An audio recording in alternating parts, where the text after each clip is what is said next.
Welcome to Wildcat Science with Mrs. Haugo. This is Advanced Science, and we are starting our water unit today. So water is all around us. It is essential to Earth. It is essential to your life. It's essential to all life. So water is so familiar to us that we usually don't pay attention to it. It is essential for life. It is actually like no other substance on Earth. It has unique properties and a unique role on the planet. Culture and art depend on water. All early civilizations sprang up right around water. Artists often investigate the profound, dangerous, calming, and mysterious effects of nature. Here are just two examples of famous art with water in it: The Wave and Starry Night over the Rhine. And so we will be investigating the properties, roles, and issues surrounding water in our water unit. And our investigations are going to be surrounding 6 questions. Why is water H2O? Why is water weird? Why is water the basis of life? What do we know about the Kickapoo River watershed? Will we run out of clean water? And how does water affect our weather? I find water and everything that it's involved in intriguing, so let's get going. Why is water H2O? So we're going to do a review of chemistry, atoms and elements. An element is a pure substance that cannot be decomposed by naturally occurring ordinary chemical changes. So please write down the things in black. So elements are different than compounds, and they are different than mixtures. So a compound is 2 or more elements that have been bonded together, and compounds can be decomposed by a chemical change. And a mixture are 2 or more substances that are just mixed together, and they can just be physically separated. They don't even need a chemical reaction to split those apart. So what are some examples of elements? So please write down 6 of the elements, and can you think of any that aren't already on that list? There's 118 of them, so there are a lot that are not on that list. So a sample of an element is made of all the same atoms. So if I have a helium balloon, all of the atoms in that sample of helium are the same type of atom. If I have a chunk of copper, all the atoms in that chunk are the same type of atoms. So all atoms, no matter what element they are, hydrogen, zinc, nitrogen, they're all going to be made out of protons, electrons, and neutrons. And it is the number of protons which determines which element that atom is. So all hydrogen atoms have 1 proton. If it's a hydrogen atom that gets another one, so it has 2, it's not hydrogen anymore. It has now become helium. So the number of protons determines which element that atom is. And also something atoms have in common is that they all want a full outer electron shell. So if you recall, protons and neutrons are in the nucleus, and then electrons are in, to make it easy, rings around the nucleus. So there would be 2 in the first shell, 8 in the next shell, 8 in the next shell. And so whatever shell they're on, they want that to be full, and they will react,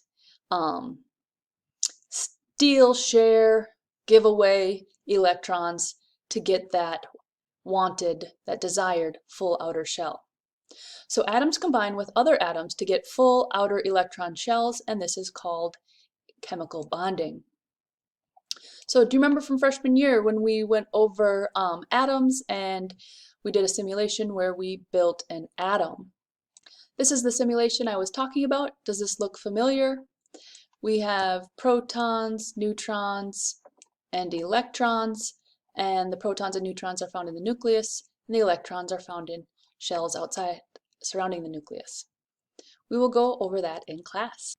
When 2 or more elements chemically combine together, we get a compound. So please write this down. When 2 or more compounds in chemical bonding, when 2 or more atoms combine, they form a compound. And one type of compound is an ionic compound. So ionic compounds form from ionic bonding, which is a chemical bond when electrons are transferred between atoms to make ions.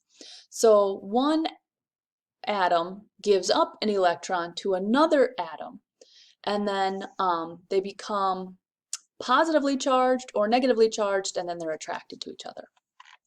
Another type of bonding is a covalent bond, and in this bond the electrons aren't being given up by one and taken by another, they're actually being shared.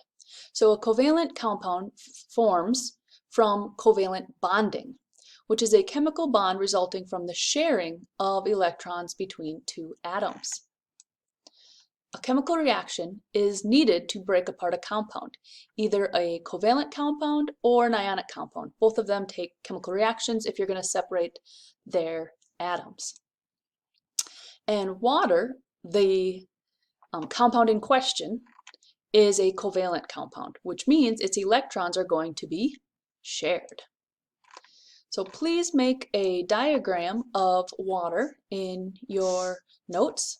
What we have here is we have an oxygen atom and two hydrogen atoms. And in our oxygen atom, we have 8 protons, these purple ones. 1, 2, 3, 4, 5, 6, 7, 8. And then we have 8 neutrons, these red ones. 1, 2, 3, 4, 5, 6, 7, 8. And then we also have 8 electrons. And there's 2 in the first shell, and then there's 1, 2, 3, 4, 5, 6, 7, 8 in the outer shell. And these last 2 are actually coming from the hydrogens, but the hydrogen's going to share theirs. So the hydrogens each have 1 proton and 1 electron, and you can see that this hydrogen atom is sharing these 2 electrons with the oxygen, and this hydrogen atom is sharing these 2 electrons with the oxygen atom. Okay, so during class we're going to watch a bonding video, and something I want to highlight is the decomposition of water lab. Do you remember freshman year we decomposed water, we had batteries, and we filled little test tubes. So the batteries were connected to little electrodes, little metal electrodes that went into water, and then it collected hydrogen on one side and oxygen in another test tube, and then we had little splints, and we were able to light the little bit of hydrogen, and it's combustible, so it did a little pop, and then the other one was oxygen. And also during class we're going to make a model of water. With a little bit of chemistry under our belt, we are going to focus on covalent compounds. As you remember, water is a covalent compound. And there are 2 types of covalent compounds, polar and nonpolar. So if you remember, all covalent compounds are atoms that are bonded together by sharing electrons, and both polar and nonpolar compounds are covalent compounds. So there is electron sharing, however, it is not always equal. So in a nonpolar molecule, the electrons are shared equally. And then in a polar molecule, those electrons are shared unequally. So somebody is getting the electron more of the time. Someone's a little electron greedy. And so because in a polar molecule, one of the atoms is sharing unequally, when it has the electron more of the time, it's going to be partially negative, and that other atom that doesn't get its electron as much of the time is going to be partially positive. And in the example of water, oxygen is the more electron greedy one, and hydrogen is not as electron greedy. So then the shared electron spends more time with the oxygen. So the oxygen end of a water molecule is partially negative, and the electron spends less time around the hydrogen. So the hydrogen end of a water molecule is partially positive. And let's look at a diagram of this. And please do make a diagram in your book. It doesn't have to be as fancy as this, but we have oxygen, and then we have two hydrogens, and then this partially negative charge by the oxygen end, and it's this fancy little lowercase sigma. It's like an S or a G that doesn't quite finish. And then down here, sigma plus, it's a partially positive charge on the hydrogen side. So, nonpolar molecules do not dissolve in water. So some examples of nonpolar molecules, a really big one is oil. And you know that oil does not mix with water. That oil will not dissolve in water. However, polar molecules and ionic compounds will both dissolve in water. So an example of a polar molecule would be sugar, and you can dissolve sugar in water. And an example of an ionic compound is table salt, sodium chloride, and you can dissolve salt in water. And in class, I would like to do this lab, mix it up, and we'll talk more about that later. Hydrogen bonds. Hydrogen bonds are the answer to so many of the water questions. So what are they? So the oxygen end of a molecule has shared electron more of the time.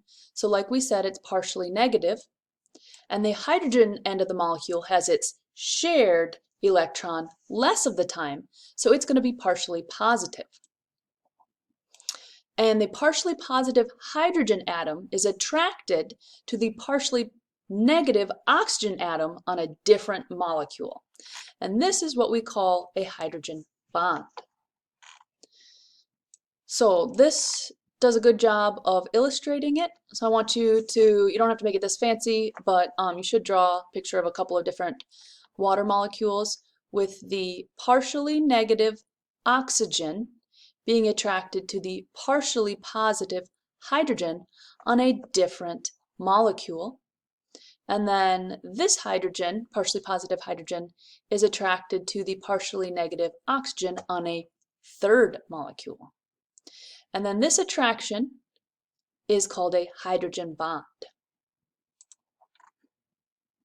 The last topic I want to talk about in this section are characteristic properties. If you recall from freshman year, characteristic properties are properties that are characteristic of an element or a compound, and they don't change no matter how much you have. So please write this down. It is a property that belongs to a substance, not an object. It is independent of the size of the sample. And some characteristic properties are density. And water has a density of 1 gram per milliliter. Boiling point is a characteristic property, and the boiling point of water is 100 degrees Celsius. Melting point is another characteristic property, and the melting point of water is 0 degrees Celsius. And specific heat, which is the amount of heat energy needed to raise the temperature of 1 gram of substance by 1 degree Celsius. So it's basically how much heat energy is needed to heat up whatever substance. And the specific heat of water is 4.18 joules per gram degree Celsius. So please write that down because that's going to be coming into account quite a bit in the other sections. So my question for you is, why is water H2O? You should be able to answer that question now. And we will be using that information in our next sections. I will see you then.